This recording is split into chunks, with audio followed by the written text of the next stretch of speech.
I'm about to show you the 3 deadliest sales objections and exactly how to crush them, so pay attention. Most salespeople hear these and then they panic. But when you master these 3 responses, you'll never lose another deal. My name is Tommy, and I've closed millions in high-ticket sales using these exact techniques. Now here's what's crazy.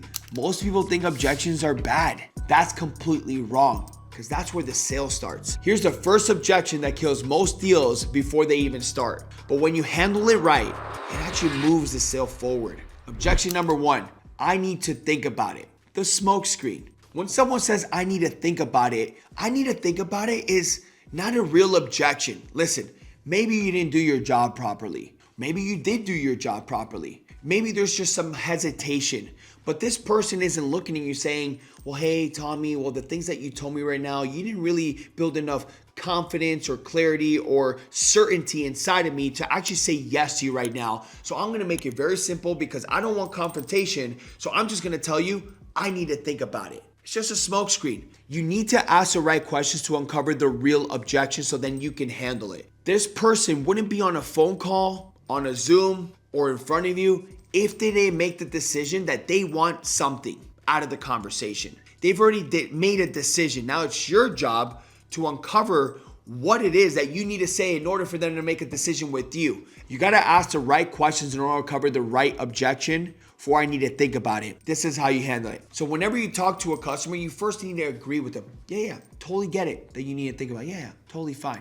Other than you need to think about it, like what else is there? If you use these phrases, other than you needing to think about it, what else is there? By you just using those 2 words, what else, you're gonna uncover the real objection. That's one way of handling it. I'm gonna give you another one. Yeah, totally get it, Mr. Customer. I understand you need to think about it. Just so I can see if I can help you, when you say you need to think about it, what is it that you need to think about it? Is it the price? Is it the time that is gonna get you the results or the time factor that's included in this? Is it more about the program that we're talking about? Like, what is it about these 3 things that's causing you to wanting to think about it? Just to see if I can help. If you ask these questions that way, you'll cover the real objection. You can overcome it because they're like, well, it's just a little bit high on price. Or you know what? It's something that I've never done before. So it's making me a little uncertain about making this decision. First objection is conscious. I need to think about it. The second objection is going to be subconscious, going to lead you to the real objection and the real root to the cause. But here's the objection that separates amateurs from professionals. Most people have no idea how to handle this one. Objection number 2, I need to talk to my spouse. The decision maker objection. But if you want to know how to handle it, I'm going to show you how in 2 separate ways. The first one is you want to normalize a situation and put the customer in their wife's shoes. If she wanted to do this, and it goes like this. Hey, I totally get that, Johnny, that you want to talk to your wife. I love that you want to talk to your wife. What is your wife's name? Oh, Susie? Oh, that's awesome. Hey, let me ask you a question. How do you and Susie normally make decisions like this? Like, oh, do you guys normally talk about it? Well, and he'll tell you exactly how. Okay, totally get that. Let me ask you a question because, I know this is something that she's aware of you guys actually experiencing this and you guys normally make decisions like this, but let's say if the roles were reversed and she wanted to do something like this, would you support her? Yeah. Okay. So do you feel like by you doing this, would she support you? Okay. So it sounds like she'll support you. Now, let me ask you this. Are you all in on this? Like aside from that, your wife is really happy. She's ready to move forward with this. Do you want to move forward with this? Okay. So other than that, what else is there stopping you? Because it sounds like your wife will be very excited. You're in on this. You really want to do this. So what else is there? And then I'll see if there's any additional objection that we need to uncover to make sure to move the sale forward. That's the first way. The second way, listen, this usually happens a lot when you have a guy on the phone. A lot of the guys, they're just not proud of themselves. They need help. They need to pass the responsibility to someone else. But you're going to change their way of thinking on that call. And you're going to tell them, hey, I totally get it, Johnny, that you want to talk to your wife.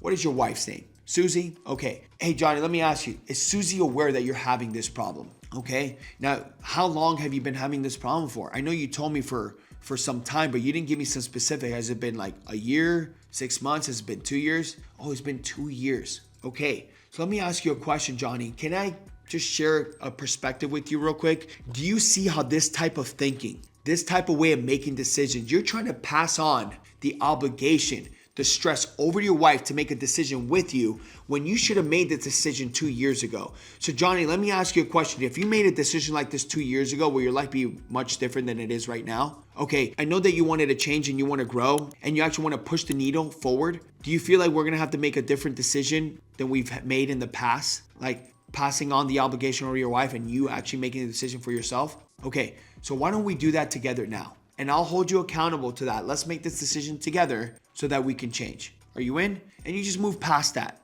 Sometimes you're gonna have to have a very direct conversation with a man because it's time for them to be decisive, make that decision, especially if this could help them, especially if they can afford it. And they're just trying to pass the obligation over to their wife to be talked out of it when they know they need to move forward. Now, here's the objection that can make or break your entire deal. Handle this wrong and you'll lose everything. Handle it right and you'll close the sale. Objection number 3, money objections. Price, payment, or value concerns. Okay, these are my favorite one because you have to understand whether or not they want your product, especially when there's a money or price or a payment option question.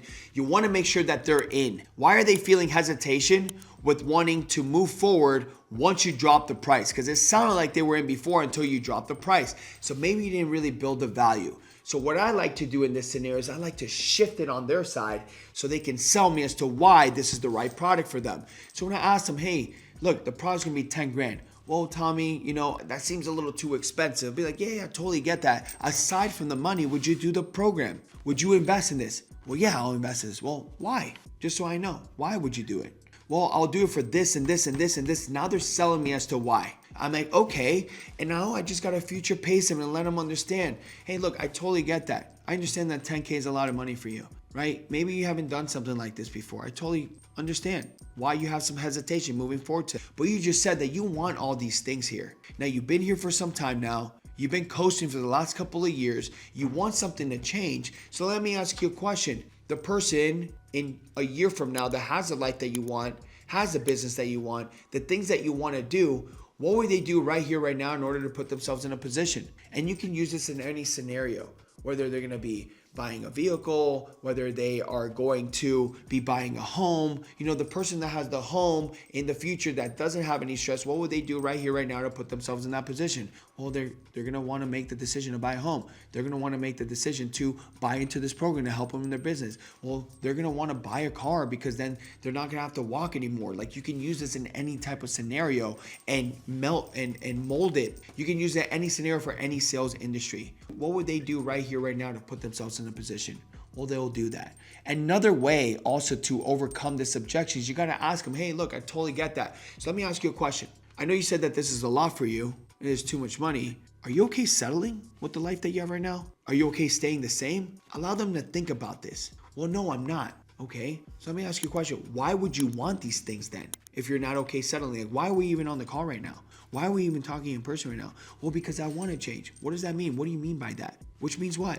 Well, it means that this, and this, and I'll have this and this and this. Okay. So are you telling me you're not willing to become resourceful and make it happen no matter what? Well, no, I am committed to becoming resourceful. Okay. So what are we going to do right now? I know you want this. You think this is a lot of money, or maybe you don't have the money. What are we going to do right now to put us in the best possible position to get there? Can we leverage this on a credit card? Let's start brainstorming right now and figure out a way to get you there. If they're saying, well, I think it's too expensive. I don't have the money. I can't afford this. Are they saying in that objection that the bank doesn't have the money? That someone that they know doesn't have the money? That they can't leverage it on a credit card? Like, there's so many different ways when you can actually problem solve with them on the phone, especially if this is something that can help them. Once they get off that call, once they leave, if they're face-to-face or off a Zoom call, you just did them a disservice and you didn't try enough when you know your product can help them. Listen, objections aren't roadblocks. They're opportunities to serve at a higher level. When you master these 3 responses, you stop fearing objections and you start welcoming them because you know exactly how to turn them into closes. The best salespeople don't avoid objections. They collect them early and handle them professionally. That's the difference between amateurs and pros.